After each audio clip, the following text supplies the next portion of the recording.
Ariel, je sens l'écho.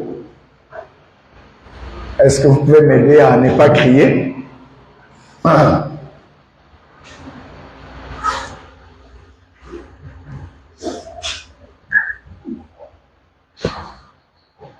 Le Seigneur est vivant. Il a dit, rien ne peut nous séparer de son amour. Amen. Rien, ni les tribulations, ni la mort, rien ne peut nous séparer de son amour manifesté en Jésus-Christ. Ce matin, nous allons nous encourager. Nous allons nous encourager par rapport à un thème que j'ai intitulé « Appliquer son cœur à la sagesse ». Appliquer son cœur à la sagesse.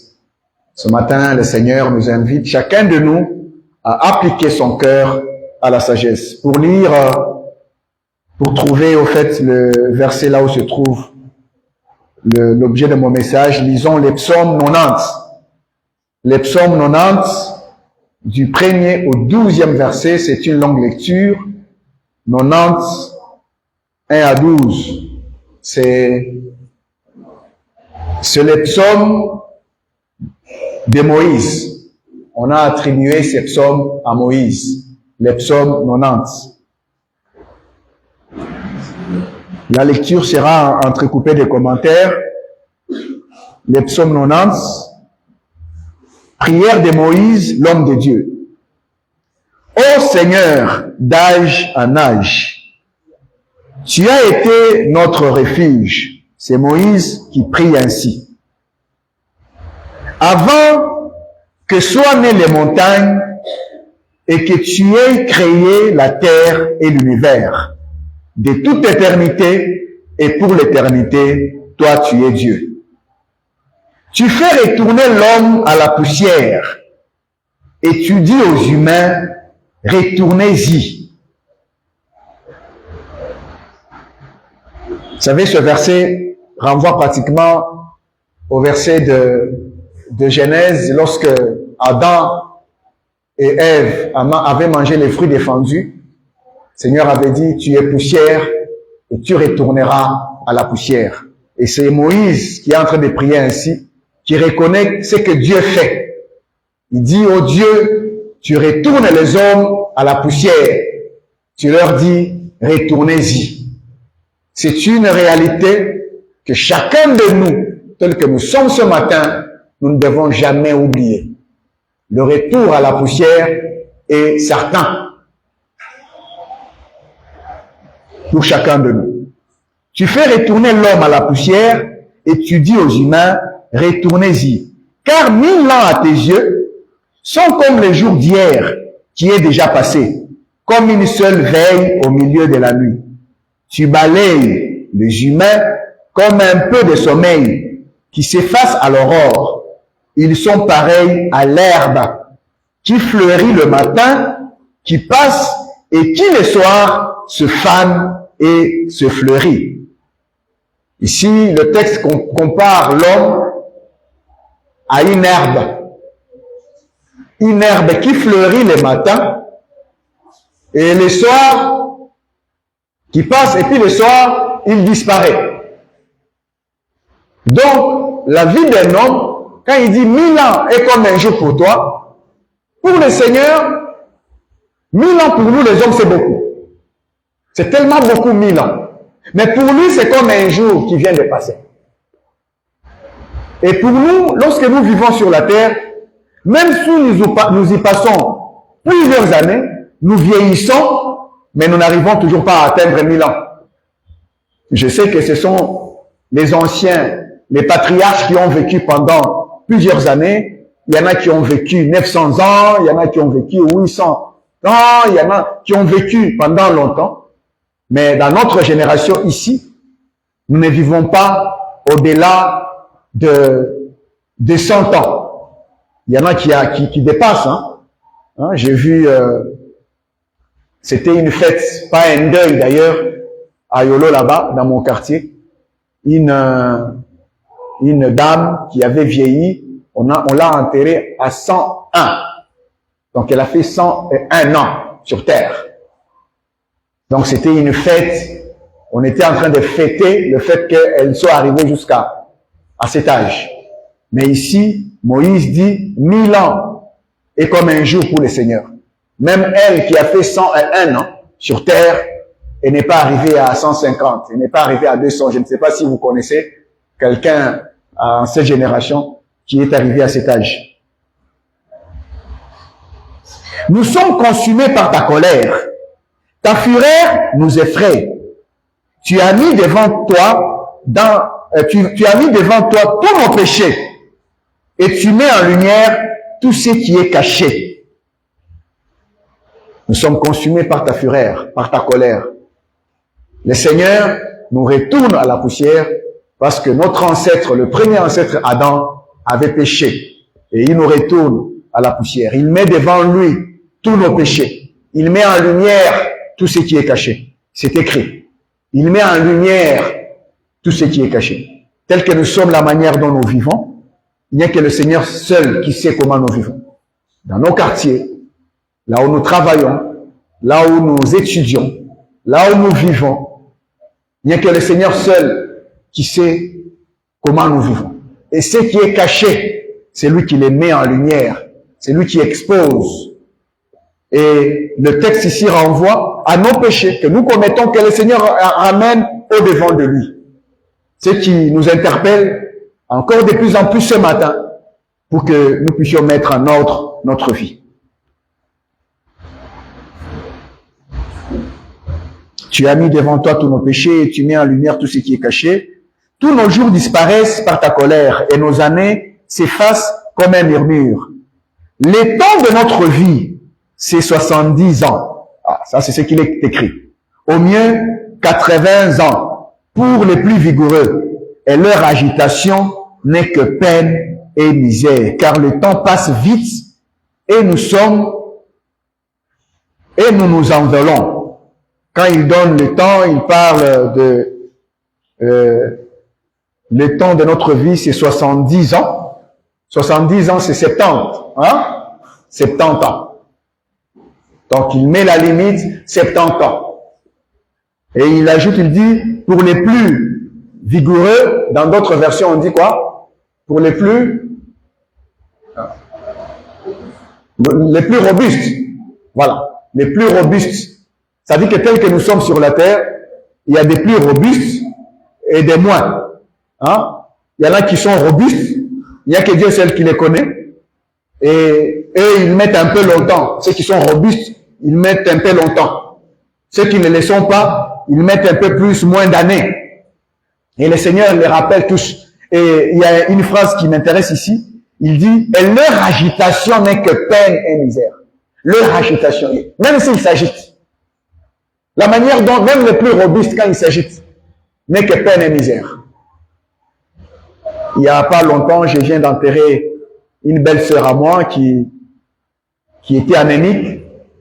J'ai appris beaucoup de théories par rapport à leur tableau clinique. C'est des gens qui ne mettent pas longtemps. C'est comme ça, c'est la science. Ils vivent, mais on leur interdit de faire certaines choses parce qu'on dit non, vous ne pouvez pas mettre longtemps. Mais quel que soit le plus robuste, il ne va pas loin. C'est un temps qui est limité. Un temps qui est limité et puis qui ouvre l'éternité. L'éternité qui commence. C'est comme ça que nous vivons tel que nous sommes. Nous vivons juste pour un peu de temps. Nous vivons juste pour un peu de temps. Pour l'éternité. Vous allez manger, vous allez boire, vous allez vous vêtir, vous allez voyager. Mais c'est pour un peu de temps. Vous allez faire 100 ans. Que Dieu vous fasse grâce de faire 200 ans. Oui. Mais c'est encore un peu de temps pour une éternité qui commence. Au verset 11, il dit, « Qui peut connaître l'intensité de ta colère? Qui te respecte assez pour tenir compte de ton courroux? » Et au verset 12, « Apprends-nous donc à bien compter nos jours, afin que nos cœurs s'acquièrent la sagesse. » Je voudrais lire dans la version de... Il n'y en a pas? Psaume 90, 12. Le verset 12. Psaume 90, 12. Apprends-nous donc à compter nos jours afin que notre cœur acquiert la sagesse. Vous l'avez trouvé? Psaume 90, 12. Apprends-nous à compter nos jours. Regardez la prière de Moïse. Cette prière, c'est Moïse qui l'a fait. Il est seul. Il l'a fait, il est seul. Mais quand il arrive au verset 12, il dit apprends-nous. Il ne dit pas apprends-moi, mais il dit apprends-nous. Il sait que sa condition à lui, sa condition humaine, est la même que la condition des autres. Seigneur, ne m'apprends pas seulement à moi à compter mes jours, apprends aussi à mon frère à compter ses jours. Et c'est la phrase qui suit. Vous avez trouvé? Vous avez une version différente? Il y a une phrase que je cherche, le verset 12, qui dit « Enseigne-nous à bien compter nos jours, afin que nous appliquions notre cœur à la sagesse. » Voilà ce que je cherchais comme version. Merci beaucoup, frère Yohan. Afin que nous appliquions notre cœur à la sagesse. Apprends-nous à compter nos jours, afin que nous appliquions notre cœur à la sagesse. Et ça, c'est Moïse qui parle ainsi, qui demande au Seigneur, apprends-nous à compter nos jours. Est-ce que quelqu'un peut apprendre à compter ses jours? Quelqu'un peut apprendre à compter ses jours, afin que nous appliquions nos cœurs à la sagesse. Et normalement, si chacun de nous se mettait à compter ses jours, il ne le fera même pas avec exactitude. Parce que le Seigneur a dit, personne ne connaît ni le jour, ni l'heure. Personne ne connaît ni le jour, ni l'heure. Et si on se met à compter nos jours, on ne le ferait même pas avec exactitude. Il se pourrait que tu dises, bon, je commence à compter mes jours. Je ne sais pas si tu as 20 ans. Tu te dis, non, bon, il me reste peut-être 10. Hein. Tu te trompes. Tu te trompes, il ne te reste pas peut-être 10. Peut-être il te reste encore 80. Tu te trompes. Non, il me reste 10, alors qu'il ne te reste que 5. Je ne sais pas si on se comprend. Quand il dit, apprends-nous à compter nos jours. Maintenant, c'est la phrase qui suit qui est importante, parce qu'il dit, afin que nous appliquions nos cœurs à la sagesse. C'est-à-dire que la personne qui compte ses jours, qu'il passe sur la terre, il applique son cœur à la sagesse. Il dit, non, non, non, non, non, mon cœur, sois sage. Sois sage, mon cœur. Sois sage. Il est vrai que tu as le temps pour vivre. Il est vrai que tu te sens bien dans ta santé. Il est vrai que tu as la force. Il est vrai que tu pars à l'école, tu pars étudier, tu pars travailler. Il est vrai que tu commences encore à vivre. Tu as 1 année, tu as 2 ans. Bon, pour un enfant de bas âge, il n'a pas la conscience. Mais pour ceux qui ont la conscience, il est vrai que tu as encore le temps pour vivre. Mais applique maintenant ton cœur à la sagesse. C'est là que j'ai tiré le thème de mon message, appliquer son cœur à la sagesse.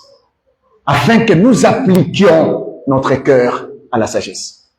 Ça signifie quoi appliquer son cœur à la sagesse? Nous allons lire Proverbe 9, le verset 10. Appliquer son cœur à la sagesse. Tu as ton cœur, moi j'ai mon cœur. C'est à toi d'appliquer ton cœur à la sagesse. C'est aussi à moi d'appliquer mon cœur à la sagesse. Chacun de nous sommes interpellés à ce niveau. Pour que dans tout ce que nous faisons, là où nous nous trouvons, quel que soit ce que nous faisons, que nous puissions appliquer notre cœur à la sagesse. C'est ça être sage. Tu appliques ton cœur à la sagesse. Tu dis non, j'applique mon cœur à la... Je dois être un homme sage. Je ne dois pas être un homme insensé. Proverbe 9, 10. Il dit, la clé de la sagesse, c'est de révérer l'Éternel. Et la science des saints, c'est le discernement. Le commencement de la sagesse, c'est la crainte de l'Éternel. Et la science des saints, c'est l'intelligence. Amen. Quelqu'un pourrait se poser la question de savoir comment appliquer son cœur à la sagesse. Appliquer son cœur à la sagesse, c'est craindre l'Éternel. Et c'est la parole de Dieu elle-même qui vous explique ce que c'est appliquer son cœur à la sagesse. Le commencement de la sagesse, c'est la crainte de l'Éternel. Et la science de saint, c'est l'intelligence, le discernement. Ça veut dire qu'il te reste encore, c'est pas moi combien d'années à vivre. Que toi tu ignores. Tu es peut-être jeune. Pour le Seigneur, il te reste, je voudrais un peu être explicite, pour le Seigneur, il te reste peut-être 2 ans pour vivre. Toi, tu penses peut-être qu'il te reste 20 ans. Tu n'appliques pas ton cœur à la sagesse, tu ne crains pas l'Éternel, tu prends le risque. Tu prends le risque qu'après les 2 ans fixés par le Seigneur, tu ne sois plus sur terre. Et là, tu prends le risque de t'en aller ainsi sans la crainte de l'Éternel dans ton cœur. Et c'est pourquoi Moïse dit, apprends-nous à compter nos jours pour que nous appliquions nos cœurs à la sagesse. Et la sagesse, le commencement de la sagesse, c'est la crainte de l'Éternel. Il te reste même 2 ans. Et toi, pendant ce temps, tu appliques ton cœur à la sagesse. Tu crains l'Éternel dans ta vie. Et quand tu crains l'Éternel dans ta vie, tu es dans la volonté du Seigneur. Et ce jour-là, quand il arrivera pour toi, que le Seigneur te reprenne vers lui, tu es mort dans le Seigneur. Frère, vous savez, il y a une vérité importante à savoir. Jésus-Christ a vaincu la mort. Jésus-Christ est mort et il est ressuscité lui-même. 3 jours après, il est ressuscité. Il nous a appelés à le connaître. Et quand il nous appelle à le connaître, nous venons à lui avec nos vies, avec nos cœurs. Le Seigneur n'a pas dit que la mort ne va plus être là. Non. C'est pas ce que le Seigneur a dit. Le Seigneur nous appelle juste à croire en lui, à nous repentir, à nous soumettre à sa volonté et à marcher avec lui. C'est une course que nous ouvrons lorsque nous venons au Seigneur. C'est une course que nous commençons. Il y a un livre que le pasteur Mickey a publié il y a des jours passés, qui a comme intitulé « La course ». C'est une course lorsque nous venons au Seigneur. C'est une course qui va s'achever un jour. C'est pourquoi il y a ce verset de « J'ai combattu le bon combat de la foi ». J'ai fait quoi? J'ai achevé la course. Et j'ai gardé la foi. Et la couronne de la vie, c'est une course dans le Seigneur. Ça ne veut pas dire que non, on écarte la mort parce qu'ils ont crié, ils ne mourront plus. Non. Heureux ceux qui meurent dans le Seigneur. Heureux ceux qui meurent avec le Seigneur. C'est pour cela, le commencement de la sagesse, c'est la crainte de l'Éternel. Pour que ce jour-là, on meure dans le Seigneur. Mais celui qui ne craint pas le Seigneur, celui qui n'a pas la crainte de l'Éternel, commet le mal. Celui qui n'a pas la crainte de Dieu, il vit n'importe comment. Il vit en désordre. Il fait n'importe quoi. C'est un homme qui vit, mais il fait n'importe quoi. Tout simplement parce qu'il n'a pas la crainte de l'Éternel. J'ai retrouvé un verset. C'est dans Genèse 20, 11. Genèse 20, 11. Vous allez écouter ce que Abraham dit. Abraham, lorsqu'il allait, c'est pas moi, en Égypte, avec sa femme Sarah, il est allé chez le roi Abimelech. Il est allé chez le roi Abimelech. Il ne voulait pas dire que Sarah était son épouse. Il voulait dire que Sarah était sa sœur. Il craignait. Il craignait qu'en disant que c'est son épouse, qu'on lui fasse du mal et qu'on prenne son épouse. Il craignait. Et c'est pourquoi il disait que c'était sa sœur. Mais quand il arrive chez le roi Abimelech, le Seigneur parle à Abimelech par le songe de ne pas toucher la femme d'Abraham. Et quand vous lisez cette histoire, vous allez voir comment le Seigneur avait même frappé Abimelech. Et Abimelech était en train de se justifier auprès de Dieu, que non, lui-même avait dit que non, c'était sa sœur, et même elle-même, Sarah, avait dit que c'est son frère, ainsi de suite. Mais au verset 11, qu'est-ce que Abraham dit? Si vous commencez d'ailleurs au verset précédent, le verset 10, c'est Abimelech qui dit, puis il demanda à Abraham, pour quelle raison tu as agi de la sorte? Donc, pour quelle raison tu as dit que c'est ta sœur? Abraham répondit, je me suis dit, certainement, on n'a aucun respect de Dieu dans ce pays-ci, et on me tuera à cause de ma femme. Abraham répondit, je me disais qu'il n'y avait sans doute aucune crainte de Dieu dans ce pays, et que l'on me tuerait à cause de ma femme. Voilà ce que Abraham se disait. Il se disait non, certainement dans ce pays ici, il n'y a aucune crainte de Dieu. En fait, le manque de crainte de Dieu pousse les hommes à faire n'importe quoi, à tuer, à faire le mal, à commettre les péchés, à faire n'importe quoi. C'est le manque de la crainte de Dieu. N'allez pas chercher loin, frère. N'allez pas chercher loin. Quand vous voyez dans la vie d'un homme ces choses, où quelqu'un fait le mal, il commet le mal, où il ne se reproche de rien en commettant le mal, il commet des péchés, il vit sa vie en désordre, il n'a pas la crainte de Dieu dans son cœur. Il n'a pas la crainte de Dieu. Parce que il faut qu'il y ait la crainte de Dieu dans le cœur d'une personne pour qu'il arrête de commettre le mal. C'est comme ça qu'Abraham, en allant là-bas chez Abimelech, il s'est dit, certainement dans ce pays, il n'y a pas de crainte de Dieu. Ils vont me tuer. Abraham ne pouvait pas s'imaginer que des gens qui ont la crainte de Dieu tuent quelqu'un d'autre. Il ne pouvait pas s'imaginer ça. Donc celui qui tue n'a pas la crainte de Dieu. Celui qui fait du mal à l'autre n'a pas la crainte de Dieu. Celui qui commet un péché quelconque n'a pas la crainte de Dieu dans son cœur.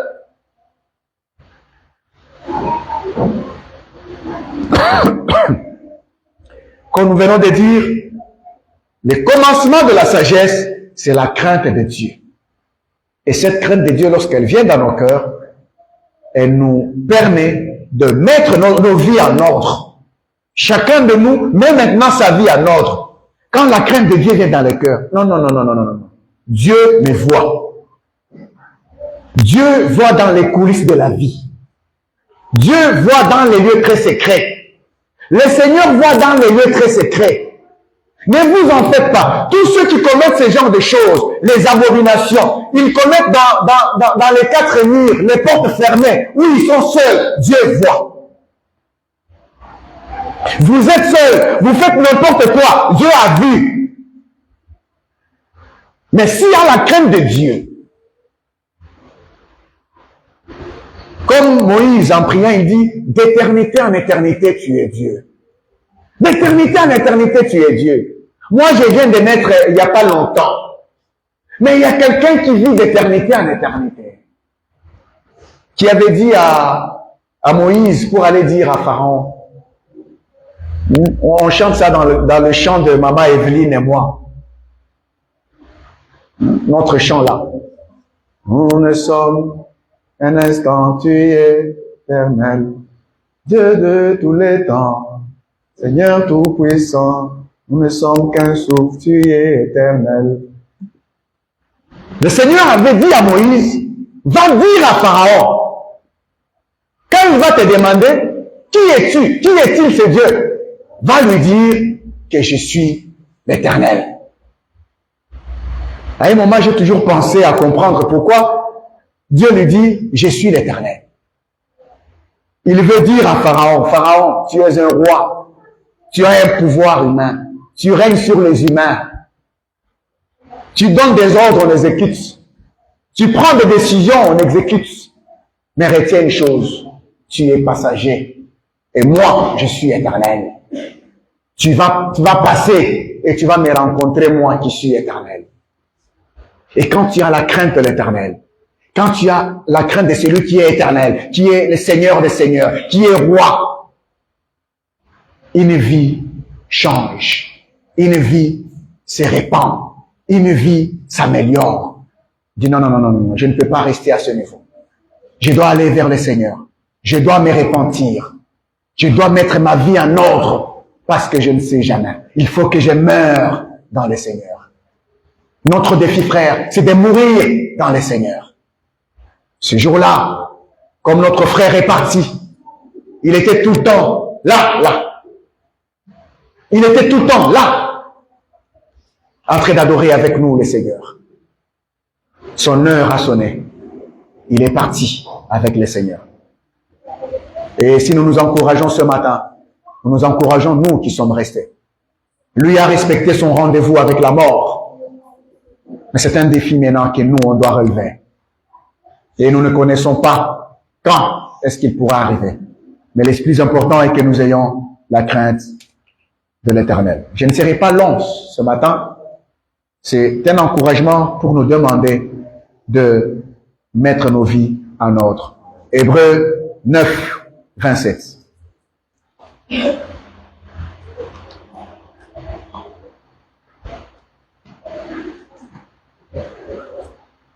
Si vous avez trouvé, vous pouvez mettre ça. Hébreux 9, 27.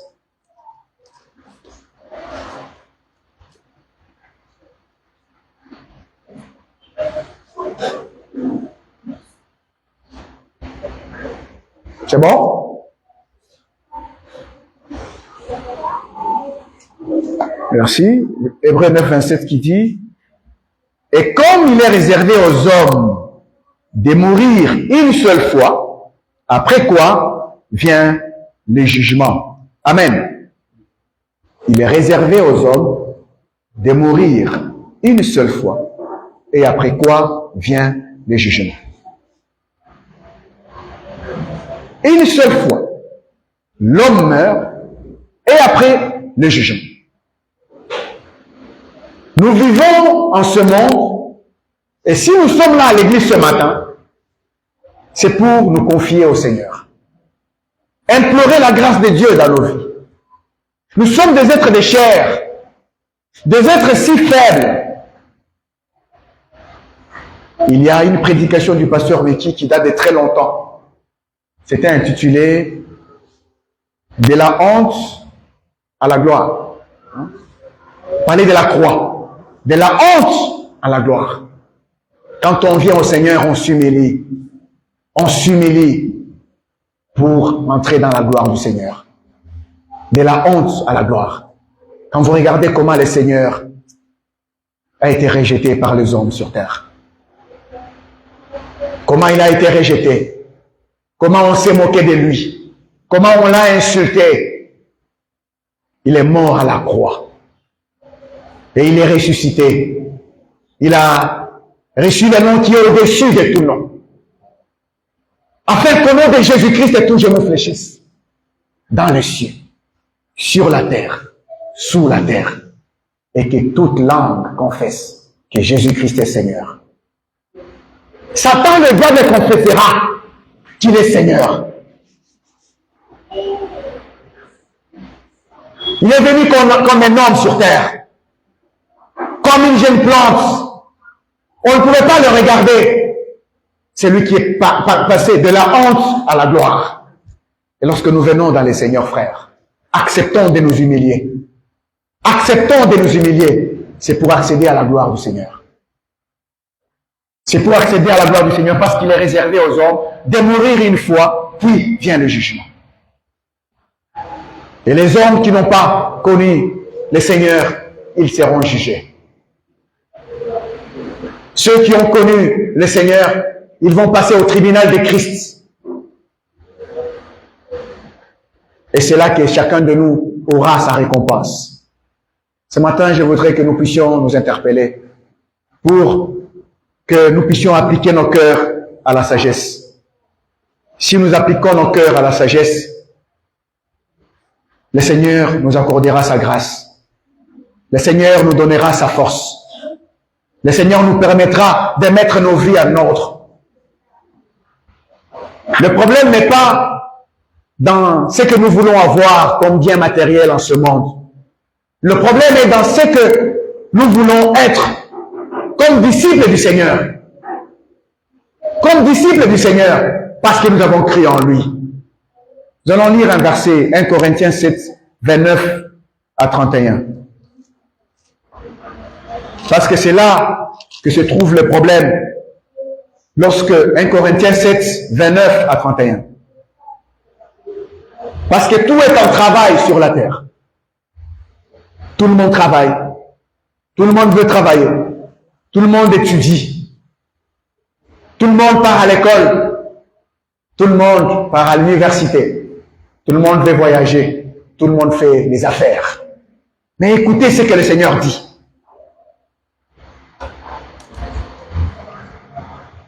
« 1 Corinthiens 7, 29.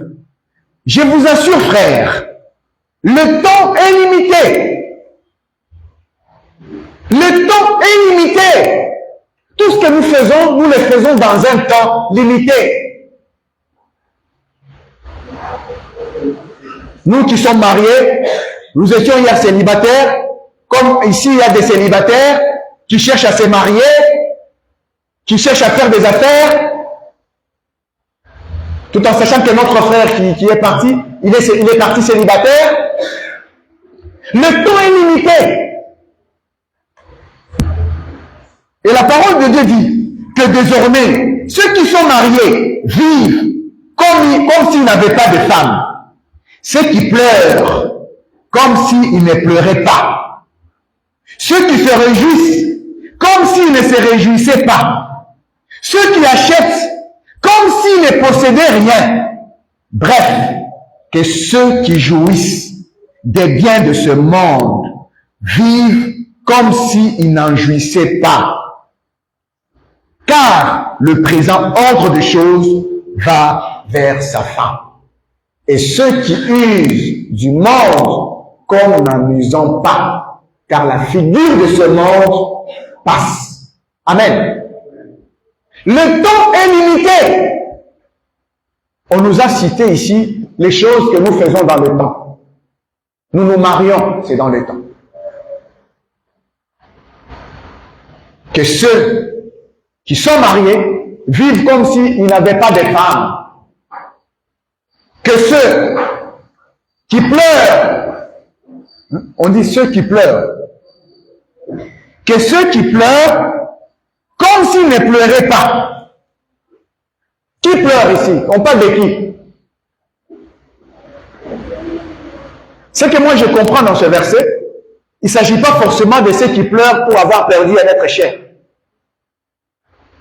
Il s'agit de ceux qui pleurent parce qu'il manque quelque chose. Ils sont en train de pleurer parce qu'il manque un bien quelconque dans ce temps qui est limité. Ils ne font que pleurer. Je manque ceci. La parole de Dieu dit, toi qui pleures, fais comme si tu ne pleurais pas. Parce que le temps est limité. Tu ne vas pas pleurer indéfiniment. Le temps dans lequel tu te trouves, dans lequel tu es en train de pleurer, parce que tu manques un bien quelconque, ce temps-là est limité. Oublie d'abord cela. On dit que ceux qui pleurent comme s'ils ne pleuraient pas. Oublie d'abord ton problème là. Vérifie si tu appliques ton cœur à la sagesse. Vérifie si tu es en train de te préparer à rencontrer le Seigneur. Vérifie d'abord. Oublie d'abord ton problème qui te fait pleurer là. Vérifie si ton cœur est droit. Vérifie d'abord. Et si tu vérifies que ton cœur est droit, continue à avancer dans cette course-là. Et le Seigneur s'adresse à ceux qui jouissaient des biens, comme s'ils n'en jouissaient pas. C'est la même chose, hein? Et pour ceux qui pleurent, et pour ceux qui jouissent des biens. Parce que ceux qui jouissent aussi des biens, ils oublient aussi. Pourtant, ils en jouissent dans un temps qui est limité. Le temps est limité. Frère, toi qui jouis des biens, fais comme si tu n'en jouissais pas. Parce que le temps est limité. Le temps va s'arrêter quelque part. Parce que si tu crois jouir des biens de manière indéfiniment, tu te trompes. Vous allez trouver quelqu'un qui a tellement de biens, qui en jouit. Il mange, il boit, il fête. Il fête, il oublie qu'un jour ça va s'arrêter. C'est là que ça me rappelle la parabole de l'homme insensé. Vous connaissez cette parabole-là? De cette personne-là qui avait fait quoi? La récolte, hein? Voilà, qui a amassé des biens. Il dit à son âme, ah, et c'est Elisaka. Ça donne la joie au cœur quand vous avez tellement de biens. Tu sais que non, même si j'ai tombé malade, je vais aller à un grand hôpital là-bas, on va me prendre en charge. Si j'ai faim, il y en a là-bas dans les frigos, je vais manger. Il jouit tellement de biens. Alors cet homme insensé dit quoi? Mon âme mange et boit, jouit de la vie. Il ne savait pas que le temps est limité. Et le Seigneur lui dit, insensé, cette nuit même, ton âme te sera redemandée. Et ce que tu as préparé, à qui cela appartiendrait-il? Ça va revenir à qui? Toi, tu veux jouir de la vie de manière indéfinie. Tu veux jouir de la vie indéfiniment. Tu oublies que le temps est limité. Tu as tellement beaucoup de biens dans la maison et tu penses manger, te réveiller, mais tu dors le matin, tu ne te réveilles pas. Frère, ce que le Seigneur a dit, c'est la vérité. Le temps est limité. Que ceux qui sont mariés vivent comme n'ayant pas de femme. Que ceux qui pleurent vivent comme s'ils ne pleuraient pas. Que ceux qui jouissent des biens de ce monde, comme s'ils n'en jouissaient pas. Car, le verset 31, car, voilà, ce monde, la figure de ce monde passe. La figure de ce monde passe, frère. Nous ne sommes pas en train de nous retrouver chaque lundi, chaque jeudi, chaque dimanche comme ce matin, pour jouir du monde, pour jouir seulement de la vie. Nous sommes là pour nous préparer à la rencontre avec le Seigneur. Nous sommes là pour nous préparer à cette rencontre-là. Parce que dans le plan du salut de l'humanité, le plan du salut de l'humanité, si vous lisez l'apôtre Paul, comment il parle du plan du salut de l'humanité? C'est ce plan qui a commencé depuis l'éternité. Le Seigneur Jésus n'était pas encore sur la terre. Le plan qui a été déjà bien dressé par le Seigneur. Jusqu'à ce que le Seigneur vienne sur la terre, mourir pour nous à la croix. Et le temps de l'église est là. Nous sommes dans l'église pour préparer les âmes à la rencontre avec le Seigneur. C'est pour que chacun de nous puissions nous préparer pour rencontrer le Seigneur un jour, pour entrer dans son royaume. C'est pour cela que nous sommes là ce matin, frère. Pour que chacun de nous vérifie dans son cœur. Pour que chacun de nous vérifie dans sa vie.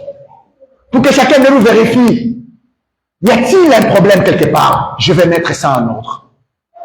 Vous savez, notre frère est parti. Il avait des projets, comme nous en avons tous ici. Il avait des projets. Nous avons tous des projets ici. Vous savez, c'est parti tellement vite. Vite, tellement vite. Qui pouvait s'y attendre? Qui pouvait s'y attendre? C'était le dimanche passé que nous avons prié pour lui ici. Alors que lui était en souffrance dans un lit d'hôpital pendant que nous prions. Parfois nous allons, quand nous avons la malaria, nous allons à l'hôpital, nous pensons trouver un médecin pour nous traiter et retourner à la maison, reprendre la vie habituelle. Nous pensons que c'est comme ça. Et pourtant, tous les hommes qui meurent, quand ils partent dans les hôpitaux, ils pensent rentrer encore à la maison, continuer la vie. Mais c'est quand ils partent, ils savent même pas que c'est le dernier jour. Ils savent même pas qu'ils ne vont plus rentrer dans leur chambre. Ils savent même plus qu'ils ne vont plus revoir la couleur de leur porte de la maison. et il reste là. Notre frère était parti avec un sac, un petit sac. Et c'est nous qui regardons maintenant ce qu'il y avait dans le sac pour voir ce qu'il y a. Et parfois, quand nous avons la malaria, nous allons à l'hôpital, nous croyons que nous allons encore rentrer à la maison. Ça, c'est l'affaire du Seigneur. Ça, c'est l'affaire de Dieu. Ne nous habituons pas de croire que les choses se passeront comme ça se passe d'habitude. Il y a toujours un moment où le Seigneur, lorsqu'il arrête le temps, ça s'arrête. Mais le plus important pour nous, c'est de mourir dans le Seigneur. Nous allons lire les tout derniers versets. C'est dans Jacques 4, 14. Jacques 4, 14.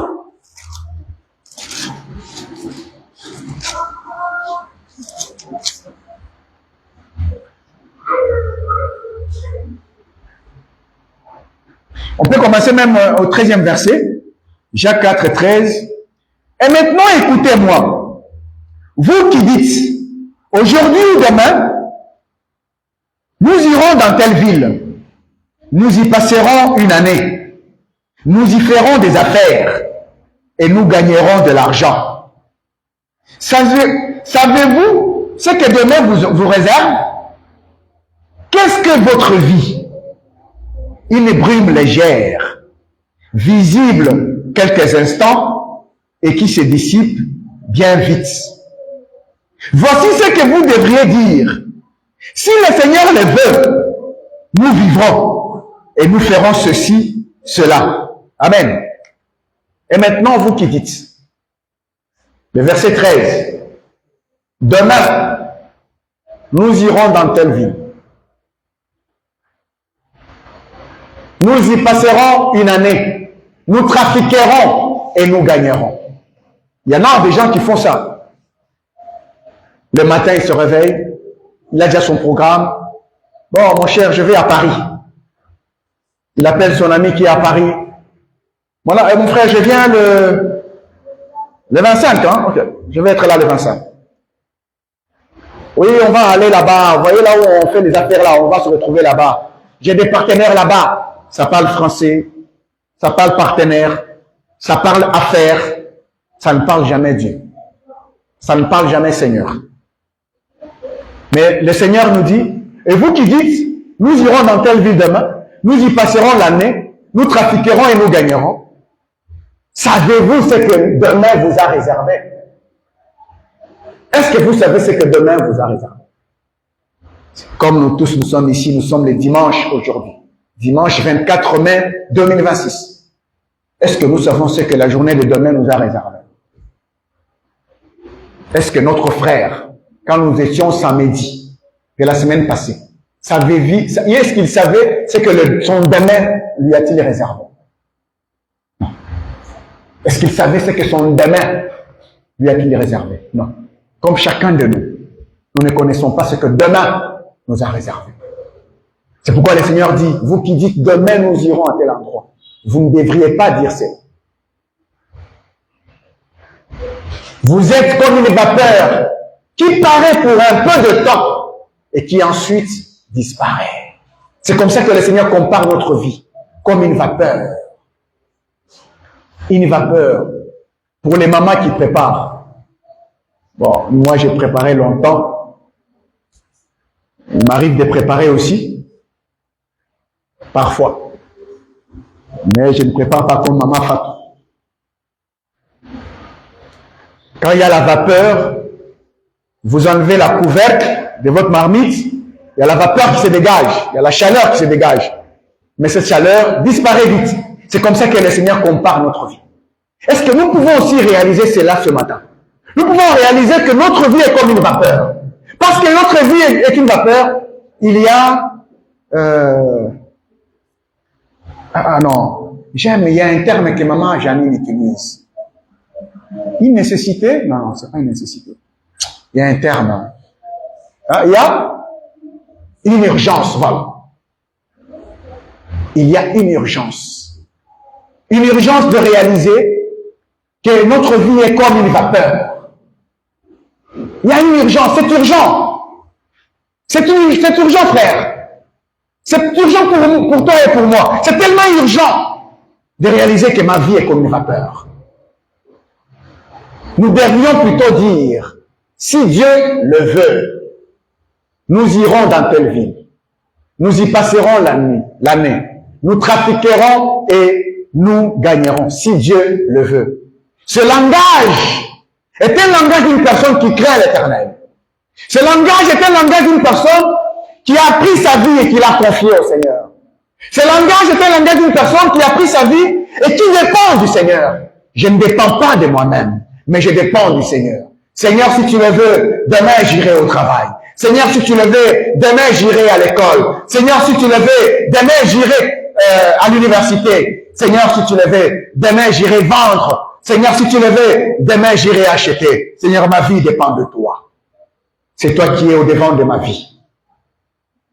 C'est toi qui décides de ce que peut devenir ma vie. Si nous sommes là, si le Seigneur a pris notre frère, je vais terminer par là, frère. Si le Seigneur a pris notre frère, cela est un message, frère. Cela est un message, d'abord pour nous l'Église, mais de manière individuelle, pour chaque âme, pour chaque cœur enseigné. C'est un message. C'est pour cela, le Seigneur dit dans Ecclésiaste, mieux vaut aller dans une maison de deuil que d'aller dans une maison de fête. Car dans une maison de deuil, c'est là que l'homme qui vit encore, prend la chose à cœur. C'est comme ça que la parole de Dieu dit. Il prend la chose à cœur. Il dit attention, attention, attention. Cette chose est tellement sérieuse que je dois la considérer. Il y a une urgence, frère, ce matin, de pouvoir réaliser que nous devons mettre nos vies en ordre. Ce matin, je voudrais que nous puissions prier ce matin. Si quelque part, dans ton cœur, tu as vu qu'il y a des choses qu'il faut mettre en ordre, il ne faut pas hésiter, frère. S'il faut arranger avec quelqu'un, il ne faut pas hésiter. S'il faut te réconcilier avec quelqu'un, n'hésite pas. Quel que soit cela, ce qui va t'écouter, approche-toi de la personne, parle avec la personne. Réconcilie-toi. Il y a une urgence, frère. C'est tellement urgent, frère, de le faire. Il faut se réconcilier. Il faut s'humilier devant le Seigneur, non seulement devant le Seigneur, mais également devant les hommes. Il faut s'humilier. Il faut mettre sa vie en ordre. Vous savez qu'il y a un verset qui dit, n'endurcis pas ton cœur. Est-ce qu'on peut trouver ce verset-là? N'endurcis pas ton cœur. Toi qui écoutes l'évangile, quelque chose comme ça. Hein? C'est aujourd'hui. Ah, si tu entends sa voix, n'endurcis pas ton cœur. Si tu entends sa voix, n'endurcis pas ton cœur. Vous savez, on endurcit son cœur à quel niveau? Lorsqu'on commence à réfléchir. Lorsqu'on commence à penser. On a écouté la voix du Seigneur. On a écouté il y a une urgence pour s'humilier. Il y a une urgence pour se repentir. Il y a une urgence pour demander pardon. Il y a cette urgence qu'on a compris. Mais on endurcit son cœur. On s'est dit non. Bon, peut-être pour le frère dit que ça s'est passé comme ça. Mais pour moi, ça ne va pas se passer comme ça. Frère, tu te trompes. Frère, tu te trompes. N'endurcis pas ton cœur de mettre ta vie en ordre. Il se pourrait que tu ne fasses pas ce que tu penses faire. Il se pourrait que tu ne réalises pas le projet que tu as. Il se pourrait que tu ne fasses pas ce que tu penses faire. Il se pourrait que tu n'achètes pas ce que tu penses acheter. Il se pourrait que tu ne vendes pas ce que tu penses vendre. Il se pourrait que tu ne te maries pas comme tu penses te marier. Il se pourrait que tu ne fasses pas l'affaire que tu veux faire. Il y a une urgence dans l'esprit. Nous allons nous tenir debout pour prier le Seigneur afin que de nous repentir, de revenir à lui, pour que le Seigneur nous accorde sa grâce, pour que le Seigneur nous fasse du bien, pour que le Seigneur nous donne de continuer la course, d'achever la course, pour que le Seigneur nous donne la force Si ce matin on va chanter un cantique. Si vous estimez que ce matin, vous avez besoin d'être soutenu par l'Église dans la prière, n'hésitez pas, frère. De la honte à la gloire. N'oubliez jamais cette prédication du pasteur Meki. De la honte à la gloire, Nous pouvons prier ensemble pour se soutenir, afin que ce matin, le Seigneur nous accorde sa grâce et nous donne la force. Que le Seigneur vous bénisse.